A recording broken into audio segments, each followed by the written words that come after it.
तो आज की जो वाणी है इसमें बाबा ये बता रहे हैं कि धर्म वास्तव में जो ये बहुत प्रसिद्ध श्लोक है, सर्वधर्माणि परित्यज्य, कि सारे धर्म को छोड़कर तू एक मेरी शरण में आ। तो क्या भगवान कौन से धर्म की बात कर रहे हैं? क्या वो ये हिंदू मुस्लिम के उस धर्म की बात कर रहे हैं? उस धर्म में भी तो किस धर्म विशेष की माना? धर्म माना क्या? धर्म की डेफिनेशन क्या है? सिर्फ वो तो सिर्फ एक शरीर का धर्म हो गया, उसके अलावा भी बहुत धर्म होते हैं हमारे। तो बाबा बताएंगे इसमें कि कौन कौन से धर्मों की बात इसमें की गई है और किस तरीके से धर्म परिवर्तन की क्या जो है भगवान परिभाषा देते हैं कि धर्म परिवर्तन माना क्या। तो बाबा कह रहे हैं आज बाप दादा विश्व परिवर्तक, विश्व कल्याणकारी बच्चों को देख रहे हैं। तो बाबा भी विश्व परिवर्तक है और हम भी विश्व कल्याणकारी हैं। जब से ब्राह्मण जीवन हुआ तब से इसी महान कर्तव्य का संकल्प लिया। ये बाबा की इसकी खास बात है यज्ञ की कि इसमें चाहे कोई 2 दिन से आए, चाहे कोई 2 महीने से आए, चाहे कोई 20 साल से आए, जैसे ही वो आत्मा बाबा के पास आती है तो जैसे वो वैसे ही वो सेवा करना स्टार्ट हो जाती है। ब्राह्मण जीवन का मुख्य कर्म ही है। मानव जीवन में हर एक आत्मा की विशेष 2 धारणाएं हैं, एक धर्म, दूसरा कर्म। अब जैसे भाई बात करी तो हर एक की 2 धारणाएं हैं, एक धर्म है, दूसरा कर्म है। कौन से धर्म की हूं और क्या कर्म करती हूं, इससे हर आत्मा को आप डिफाइन कर सकते हैं। धर्म में स्थित होना है और कर्म करना है। धर्म के बिना जीवन के कार्य में सफलता मिल नहीं सकती। धर्म अर्थात विशेष धारणा। धर्म का अर्थ ये नहीं है कि किस व्यक्ति विशेष या किसी धर्म विशेष से हम बिलोंग करते हैं। धर्म का अर्थ है विशेष धारणा, कि अगर मान लीजिए हम अपने आप को किसी धर्म के फॉलोअर बोलते हैं और हम फॉलो उसकी टीचिंग्स कुछ करते नहीं है, तो फिर क्या फायदा हुआ? वो तो उस धर्म को जानना ना जानना एक बराबर हुआ। तो बाबा कहते हैं धर्म अर्थात धारणा, कि हमारा धारणा क्या है, वो है हमारा धर्म। मैं क्या हूं, इसी धारणा अर्थात धर्म के आधार से मुझे क्या करना है वह बुद्धि में स्पष्ट होता है। चाहे यथार्थ धर्म अर्थात धारणा हो, चाहे अयथार्थ हो। असमर्थ कर्म भी अयथार्थ धारणा है। तो जैसी हमारी धारणा होगी, जैसे बाबा ने बताया कि मैं किस धर्म से बिलोंग करती हूँ। भाई मान लीजिए कोई कहता है कि मैं राजपूताना धर्म से। राजपूताना ने क्या करा कि उन्होंने रक्षा करी देश की, मान लीजिए ऐसे है। सिख धर्म के लिए बोलते हैं भाई वो रक्षक होते हैं। तो इसीलिए आप देखिए ज्यादातर जो सिख लोग होते हैं वो इस चीज पे प्राउड करते हैं कि हम तो भी रक्षक हैं। कोई रक्षा की बात हो तो आप हमें बताओ आकर के, हम रक्षा करेंगे। तो धर्म से धारणा आ गई, जो धारणा है उसी हिसाब से कर्म हो गए। तो बाबा ने बोला अर्थात मैं मानव हूं, मेरा धर्म ही मानव धर्म है, जिसको देह अभिमान कहते हो। इसी धर्म के आधार पर कर्म भी उल्टे हुए। तो जैसे ही अपने आप को हमने समझा कि भाई मैं तो मानव हूं, ये तो देखो मानव क्या है, मानव तो गुफाओं में रहता था, पहले जंगल में रहता था और वहां से भी आए हैं। सबसे बड़ी प्रायोरिटी हमारी क्या है? सर्वाइवल, कि हम जिंदा रहे। तो बाबा ने कहा ये इसी के आधार पर सारे कर्म उल्टे होते हैं। क्योंकि जैसे ही हमने सर्वाइवल की बात करी वैसे ही हमने जैसे एक अलगाववाद जिसको बोलते हैं कि वो एक हम बाकी सबसे अलग हैं, हमें बाकी सबसे जो है बच के रहना है, तो जैसे ये बात आ गई बीच में। तो इसीलिए हमारे कर्म भी उल्टे हो गए। ऐसे ब्राह्मण जीवन में यथार्थ ये धारणा है कि मैं श्रेष्ठ आत्मा हूं। तो बाबा ने वो बीज जो था वो धर्म का वो चेंज करा कि बच्चे तुम शरीर नहीं हो, तुम आत्मा हो। आत्मा भी नहीं हो, श्रेष्ठ आत्मा हो। मैं आत्मा शांत, सुख, आनंद स्वरूप। इसी आधार पर कर्म बदल गया। अब देखिए जो भगवान ने आकर बिल्कुल जो एक रूट चेंज होता है, दुनिया की सारी प्रॉब्लम्स सारी इसी वजह से खड़ी हैं कि क्योंकि व्यक्ति समझता है मैं मानव हूं। और बाबा ने कहा बच्चे तुम शरीर नहीं हो, आत्मा हो, जिससे सारी की सारी प्रॉब्लम सॉल्व हो जाएंगी, सत्युग आ जाएगा। इसी आधार पर कर्म बदल गया, क्योंकि कर्म बदल गया तो सब कुछ ही बदल गया। अगर कर्म में श्रेष्ठ के बजाय साधारण कर्म हो जाता है, उसका भी आधार इसी धर्म अर्थात धारणा की कमी हो जाती है कि मैं श्रेष्ठ आत्मा हूं, श्रेष्ठ गुणों का स्वरूप।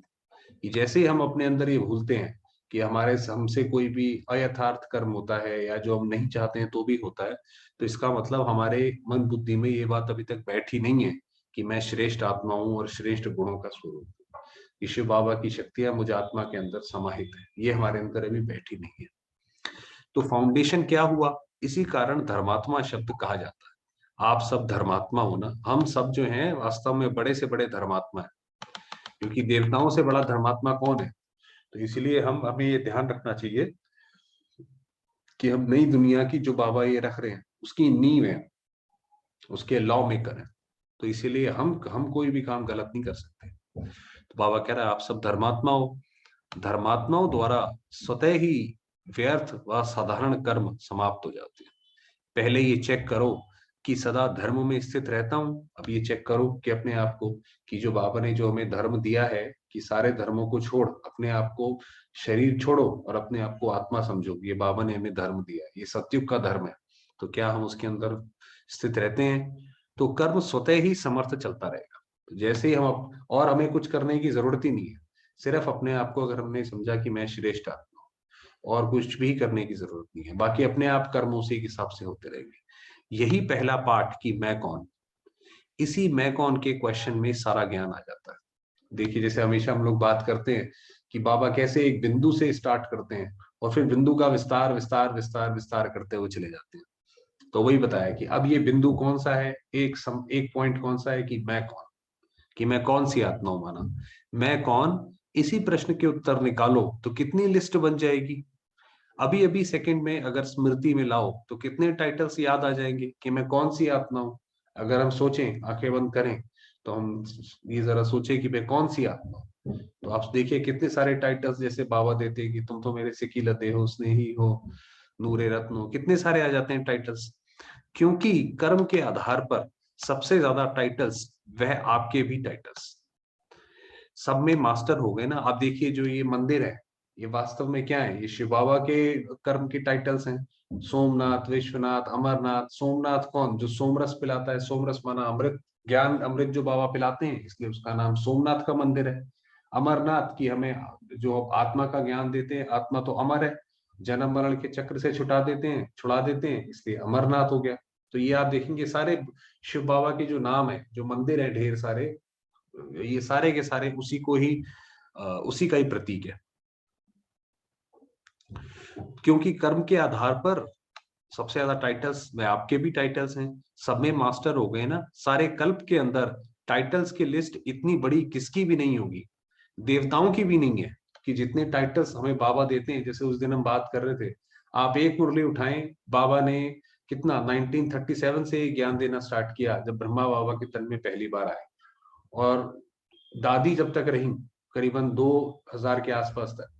तो 2000 क्या, 2002 2003 तक जो है बाबर ने लगातार मुरलियां चलाई, और हर एक मुरली में बच्चों को कोई ना कोई टाइटल दिए हैं। तो बाबा कह रहे कि इतने टाइटल तो देवताओं के पास भी नहीं है। सिर्फ अपने टाइटल्स लिखने लगो तो छोटा सा पुस्तक बन सकता है। बाबा कह रहे पुस्तक बन जाएगा उसका। यह इस संगम के टाइटल्स आपकी डिग्री है। उन्हों की डिग्री भल कितनी भी बड़ी हो, लेकिन आप लोगों के आगे वह कुछ नहीं है। आपको पता है, इसीलिए जब हमारी जानकी दादी थी तो उनको हार्वर्ड वालों ने, बहुत बड़े बड़े लोगों ने डिग्रियां दी। तो जब बाबा के सामने उनको बताया कि बाबा ऐसे ऐसे सबने हमें डिग्री दी है, तो बाबा ने कहा बच्चे, जो बाबा ने टाइटल दिए हैं उसके सामने ये डिग्री कुछ भी नहीं है। तो दादी हमेशा जो है अपने आप को ऐसे ही ब्रह्मा कुमारी करके ही लिखती थी, कभी भी डॉक्टर वगैरह नहीं लिखती थी। फिर भी यही शब्द आएगा, मैं कौन।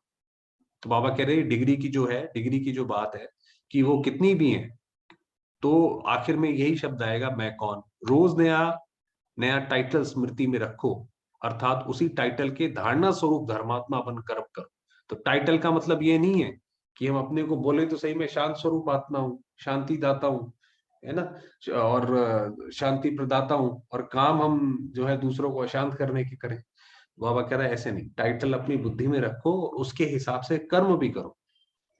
कर्म करते धर्म को ना छोड़ो। इसलिए बाबा ने बोला कि धर्म और कर्म हर एक आत्मा की इससे ही पहचान है। तो हम कोई कर्म करें जो हमारा धर्म है, होना छोड़े। धर्म और कर्म का मेल होना, यही संगम युग की विशेषता है। और यही वास्तव में जो धर्म और कर्म होता है, इसी के बल पर जो है, धर्म के बल पर ही सतयुग की स्थापना होती है। इसीलिए बोलते हैं भाई, राम प्रजा, राम राजा, राम प्रजा, राम साहूकार, जिये नगरी। तो ऐसे करके जो पूरा है, तो वो इसीलिए क्योंकि वो धर्म जो है वहां पे एक ही है, और वो धर्म ये जैसे जो बाबा अभी बता रहे हैं पुण्य कर्म का, उस चीज का धर्म है। जैसे आत्मा और परमात्मा के टूटे हुए संबंध को पाप ने जोड़ लिया, ऐसे धर्म और कर्म के संबंध को भी जोड़ लो। तो वास्तव में जो श्री नारायण है उसको क्यों सारे के सारे राजा मानते हैं? आज देखिए, आज कोई भी राजा होता है, चाहे हमारे प्रधानमंत्री मोदी जी हैं, चाहे कोई भी देश का प्रधानमंत्री उठा लीजिए, कभी भी ऐसा नहीं होगा कि सारी जनता उनको मन से अपना राजा माने, क्योंकि उनके पास धर्म की ताकत नहीं है। कर्म की ताकत तो है, सत्ता तो है, धर्म की सत्ता नहीं है, वो श्री नारायण के पास है। तो उनके पास धर्म की भी सत्ता है और वैसे भी सत्ता है। तो बाबा कह रहे इसीलिए वो कैसे है, क्योंकि संगम युग पर आपने धर्म और कर्म दोनों जोड़े हैं, तब धर्मात्मा प्रत्यक्ष होंगे। तो जो हमारा धर्म है वही हमारा कर्म हो, तब हम प्रत्यक्ष होंगे। आज बाप दादा सर्व बच्चों का यही खेल देख रहे थे कि कौन धर्म और कर्म का मेल कर चलते हैं। एक को पकड़ लेते हैं, एक को छोड़ देते हैं। तो बाबा यही देख रहे थे कि कौन कौन से बच्चे कहलाते तो अपने को क्या है, बाबा उनको क्या बोलते हैं, बाबा उनसे क्या उम्मीद रखते हैं, और वो कर्म कैसे करते हैं। तो धर्म और कर्म में मेल कितना है। जैसे कर्म योग, तो कर्म और योग का मेल है। अगर दोनों में से एक को छोड़ दें तो ऐसे ही होगा जैसे झूला झूले में दोनों रस्सी जरूरी होती है। अगर एक रस्सी टूट जाए व नीचे ऊपर हो जाए, वह छोटी बड़ी हो, समान ना हो, तो क्या हाल होगा। तो बाबा कहता है आप कर्म योगी हो। कर्म योगी हो माना आपको कर्म भी करना है, जहां पे हम गृहस्थ में रहते हैं, पूरी जो हमारी जिम्मेवारियां हैं वो भी निभानी है, और योग भी लगाना है। तो बाबा ने कहा ये जैसे झूले की दो रस्सियां हैं, अगर हमने कर्म ज्यादा कर दिया, योग नहीं लगाया, तो मन अशांत हो जाएगा। और अगर योग अगर ज्यादा कर लिया, कम कर्म नहीं करा, तो लोग हमसे अशांत हो जाएंगे, हम फिर दोबारा से अशांत हो जाएंगे। तो इसीलिए बाबा कह रहा है कि ये दोनों चीजें जरूरी है। तो ऐसे ही धर्म और कर्म दोनों के मेल से सर्व प्राप्तियों के झूले में झूलते रहेंगे। नीचे ऊपर हो जाने से प्राप्ति के झूले से अप्राप्त स्वरूप का अनुभव कर लेते हो। माना धर्म और कर्म अगर हमारे अलाइन नहीं है, एक दूसरे के साथ अगर मिलाप नहीं है उन दोनों में, बोलते हम अपने आप को कुछ और वचन दे रहे हैं कि भाई मैं आत्मा शांत स्वरूप हूँ, और हम शांत रह नहीं रहे हैं, तो हमें ही अंदर से वो खाएगा कि ये तो हम अपने आप से ही झूठ बोल रहे हैं। चलते चलते चेक करना नहीं आता है, इसलिए झूलने के बजाय चिल्लाने लगते हो कि क्या करें कैसे करें। तो वही बाबा कह रहा है कि क्योंकि जब दोनों रस्सियां हम नहीं पकड़ के रखते हैं, वो झूला हमारा इधर उधर हिलता है, तो फिर दिक्कत होती है। जैसे बच्चे जो है इरिटेट होके चिल्लाते हैं, तो फिर हम बाबा से हम भी परेशान होते हैं कि बाबा ये तो होता ही नहीं है, कैसे करें क्या करें। जैसे अज्ञानियों को कहते हो मैं कौन हूं, ये पहेली नहीं जानते हो, ऐसे अपने से पूछो मैं कौन हूं। और जब हमारे पास कोई अज्ञानी आते हैं, माना जब बाबा का ज्ञान लेने के लिए सबसे पहले कोई आता है, तो सबसे पहले हम उनको यही ज्ञान देते हैं कि भाई आप कौन हो वास्तव में। हम उनको कहते हैं भाई आप तो आत्मा हो, ये शरीर नहीं हो। तो हम पहली पहेली यही बताते हैं मैं कौन। तो ऐसे ही बाबा कह रहा है आपके लिए भी पहली पहेली, जो हम बाबा के ज्ञानी बच्चे हैं सब जानते हैं, उनके लिए भी पहली पहेली यही है कि मैं कौन, कि मैं कौन सी आत्मा हूं। ये अच्छी तरह से जानना। इसमें भी तीन स्टेजेस हैं। एक है जानना, दूसरा है स्वयं को मानना, और तीसरा है मानकर चलना। अब ये बाबा ने बताया कि उसका क्या है। तो अब हम अपने आप को देखें कि या एक होता है जानना, कि हमने सिर्फ जान लिया कि भाई मैं आत्मा हूं, अनुभव नहीं होता है मगर सिर्फ जान लिया। दूसरा है स्वयं को मानना, कि दूसरे में चलो ये अपने आप को हमने अनुभूति भी कर ली कि मैं आत्मा ज्योतिर्बिंदु स्वरूप हूँ। तीसरा है मानकर चलना, अर्थात वे स्वरूप बन जाना, कि हम जो भी कार्य करें उसके अंदर हमें महसूसता है अंदर से कि मैं श्रेष्ठ आत्मा हूँ, सिर्फ आत्मा नहीं हूं, मैं श्रेष्ठ आत्मा हूँ, और उसके हिसाब से हमारे कार्य। तो बाबा कह रहे ये तीनों स्टेजेस है। अब हम अपने आप को चेक करें कि इन तीनों स्टेजेस में हम कहाँ पर है। या तो सिर्फ हमने जाना है, जान तो हम सबने लिया है, पहली स्टेज तो पार हो गई। दूसरा कितना स्वयं को माना है, स्वयं को कितना लगता है, या फिर ये लगता है कि नहीं नहीं मैं तो शरीर हूँ, मेरा शरीर है, काला है गोरा है मोटा है ऐसा है वैसा है। तो किस स्टेज तक पहुंचे हो। जानने में तो सब पास हो ना, वही बाबा ने बताया, जानने में तो सब पास हो, मानने में भी सब पास हो। बाबा तो ये तक कह रहे हैं कि मानने में भी सब पास हो। तीसरा नंबर है मान कर चलना, अर्थात स्वरूप बनना। इसमें क्या समझते हो। बाबा जैसे पूरी तरह एक टीचर होता है या जब बाबा होते हैं वो बच्चे की पूरी रग रग जानते हैं कि ये तो मेरा बच्चा कर सकता है इसमें दिक्कत आएगी। तो इसलिए बाबा कहते हैं बताओ इसमें क्या समझते हो, कि तीसरा वाला आप तीसरे वाले पे पूर्ण हो, जब स्वरूप बन गए तो स्वरूप कब भूल नहीं सकता। जैसे देह का स्वरूप कब भूल सकते हो क्या? भल करके देह समझना उल्टा है, लेकिन स्वरूप तक आ गया है तो भुलाते भी नहीं भूलते। माना स्वरूप तक, माना जब हमारे ऐसे मन बुद्धि में बैठ गया कि मैं देह हूं। अब देखिए कितनी बार हम जब कहीं पे भी कुछ होता है, फटाक से देह में हल्का सा भी कुछ होता है, शरीर में कुछ हल्का सा होता है, तो हमारा ध्यान एकदम वहां चला जाता है। तो बाबा कहता है कि जबकि देह समझना उल्टा है, तब भी उसके अंदर आप इतना आपका वो बैठ गया है मन, तो ये तो सत्य है जो आत्मा की बात है। ऐसे ही हर टाइटल्स सामने रख करके देखो स्वरूप में लाया है। तो बाबा ने, आप देखिए एक चीज नोटिस करिए, बाबा ने ये नहीं बोला कि सिर्फ अपने को आत्मा समझो, बाबा ने टाइटल्स के लिए बोला है कि ऐसे ही टाइटल सामने रख। तो जब तक हम अपना स्वमान जो है इतना ऊंचा नहीं करेंगे कि मैं कौन सी आत्मा हूं, कि मैं देवता घराने की आत्मा हूं, ऐसे नहीं है मैंने कुछ भी बोल दिया, कुछ भी कर दिया, ये मैंने देवताओं की इज्जत पूरी मेरे हाथ में है। जैसे हमने बात करी, हम नई सृष्टि के आधार मूर्त हैं, तो अगर हमें इतना हमारे ऊपर हो अपना अटेंशन, तब बात है। तो जैसे रोज बाप दादा सुदर्शन चक्रधारी का टाइटल स्मृति में दिलाते हैं, ये जो अब साकार वाणी आती है उसमें बाबा बताते हैं कि बच्चे, कोई वो श्री कृष्ण का सुदर्शन चक्र नहीं था जिसने सारे कौरवों के गले काटे। ये तो हम जब आत्मा अपना सुदर्शन चक्र चलाते हैं, जो हम 5 स्वरूप का अभ्यास जो चलाते हैं, वो सुदर्शन चक्र है। और जब आत्मा वो चलाती है तो माया के जितने भी चक्र हैं वो टूट जाते हैं, तो वो वास्तव में सुदर्शन चक्र है। तो ऐसे चेक करो, सुदर्शन चक्रधारी ये संगम का स्वरूप है। तो जानने तक लाया है, व मानने तक, व स्वरूप तक। अभी जैसे अभी हम प्ले करेंगे, तो ये अभी ये 5 स्वरूप का अभ्यास जो बाबा करवाते हैं, तो उसके अंदर हम चेक करें, जब बाबा कहते हैं कि अपने आप को देव समझो, है ना, अपने आप को देवता स्वरूप में स्थित करो, तो क्या हमारा मन ये मानता है कि ये वही हम देवता है, या फिर हमें लगता है कि नहीं नहीं, ये तो बाबा हम कोशिश कर रहे हैं वहां तक पहुंचने की। तो बाबा कह रहे हैं ऐसे चेक करो कि कहां तक पहुंचे हो। सदा सुदर्शन चलता है, वह प्रदर्शन सुदर्शन को भुला देता है। सदा सुदर्शन की हम अपने आप को ही, हम अपना ही दर्शन करते रहे और कुछ नहीं चाहिए, कि मैं आत्मा ने कैसे कैसे कितने जन्म लिए, कहाँ कहाँ पे मेरे कैसे कैसे जन्म थे, अपना ही सुदर्शन करते रहे, दूसरे का नहीं करें कि ये आत्मा ऐसी है जरूर इसके जन्म ही कम होंगे। तो उसके ऊपर ना करें। तो ये देह को देखना भी प्रदर्शन है। तो बाबा कह रहा है अपनी देह को भी देखना, ये एक प्रदर्शन। आप देखिए कितनी गहरी परिभाषा जो है बाबा ने इसमें डिफाइन करी। इसी के साथ 10 मिनट रह गए, अब थोड़ी देर बाबा को याद करते हैं। तो अभी ये जो हम चक्र चलाएंगे,